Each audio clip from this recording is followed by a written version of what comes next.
The broadcast is now starting. All attendees are in listen-only mode. Welcome everybody to this 10-minute podcast where I'm going to share with you a few of my thoughts of how, as a school business manager, I have established my own professional needs. To help you understand my role, I will take a few moments to describe the context of my school, as this will help you to understand the nature of my role. I am a school business manager in a two-form entry primary academy where over 60% of the children have English as an additional language. The eligibility for free school meals is approximately 25%. There are 420 pupils and 80 staff, and other initiatives we are involved in are: we are a lead school for a Teaching School Alliance, we are also a national support school, and a provider of school-based initial teacher training, which is known as the SCIT. So as you can imagine, the role and responsibilities are very varied. I thought I would reflect on how I have established my own professional needs since becoming a school business manager over 8 years ago. For some time now, I have lived my life in terms of 5-year plans, and back in 2007, I decided that I had worked as an accountant in the private sector for nearly 20 years, and I wanted to change with my career while still being able to utilise all of my skills. I knew that I wanted to work in a school as a bursar, and at the time school business manager roles, especially in primary schools, were not all that common. My 5-year plan then was to make a career change and become as qualified and as experienced within my new role as it was possible. So I will spend the next few minutes describing my journey. So as a new school business manager, never having worked in a school before, I had to assess my personal skills and characteristics so that I could identify my strengths, weaknesses, and areas for development. My strengths were all related to the business tasks, i.e. all those tasks that happen in any business: finance, human resources, health and safety. My weaknesses were mainly due to being unfamiliar with the school environment. All of the constant interruptions from visitors, staff and pupils. I had to identify the main areas for development and decide which order to focus on these. I realised I was excellent at managing my own resources, especially time management, but this was challenged at every turn by the interruptions. Staff would walk into the office with a request for something to be done, yet they seemed to feel the need to chat about non-work-related events, first to the school secretary, then repeat the conversation to me, and then when another member of staff walked in, on the end of the conversation, it was repeated again for their benefit. I had to handle this type of incident in a sensitive manner so as not to offend the staff concerned, but all the time carrying out one of the responsibilities of my role, which is the effective deployment of resources. I managed to achieve this by streamlining systems to reduce footfall into the office, and then more recently closing the office to staff every morning, which now allows myself and the other admin team members time to focus on the tasks that we have to complete without the continual interruptions. The volume of paperwork seemed overwhelming when I first became a school business manager. Forms seemed to be in triplicate for no reason that I could understand. Systems were not in place to control deadlines for various pieces of paper, for example the monthly overtime sheets and absence forms. So gradually I introduced new methods to help reduce the volume of paperwork. This involved me delegating as many of the administrative tasks that fell within my role to other equally capable members of staff. Any management tasks I identified, I reviewed if the most effective system was in place to ensure these were being done in the most effective way possible. I maintained a record sheet for 2 weeks which detailed where the majority of my time was used up, and then methodically I worked through trying to improve this.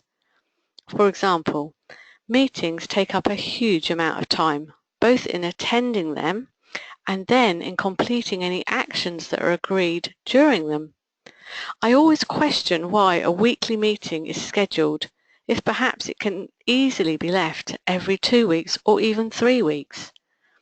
I once advised the head of the staff costs involved for an hour and a half senior leadership's meeting, and very quickly after then, these reduced in frequency as well, leaving me more time to focus on the other areas of my role.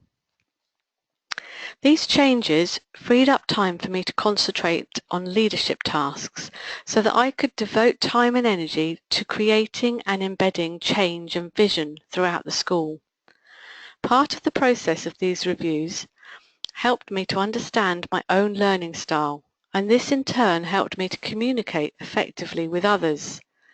The reason for this was that I was aware that if I didn't adapt and flex my leadership style, I could not get the best out of the other members of my team and staff within the school.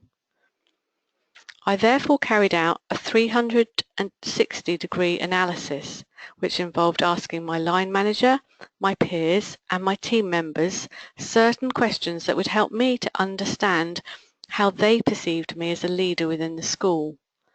So that all respondents could not be identified, I asked them to complete the survey online and anonymously, which meant I got accurate feedback and no one would be worried about being individually identified if they had criticised my leadership style.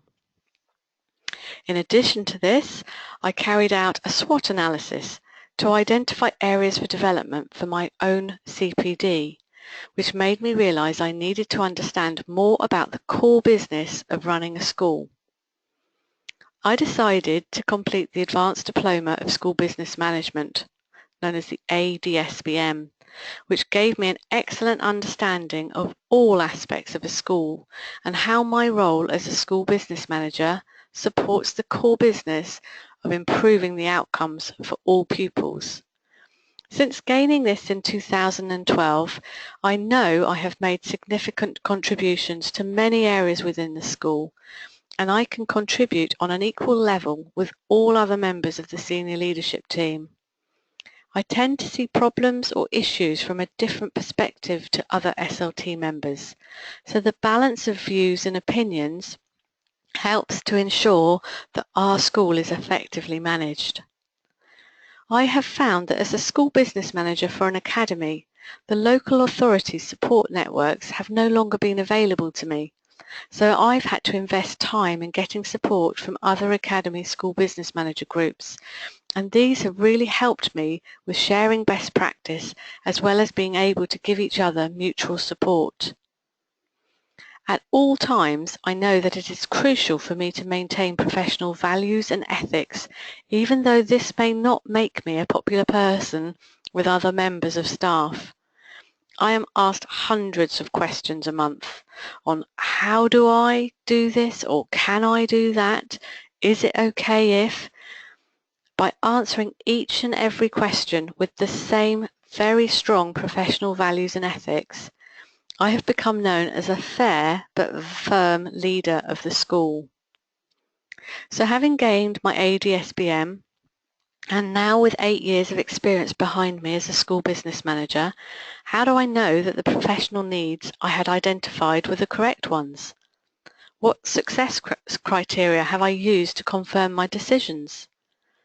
Well, as I wander around the school site, looking at projects that have been completed and are now fully integrated into daily use, supporting the teaching and learning of the pupils, I can see for myself that I identified the correct decisions.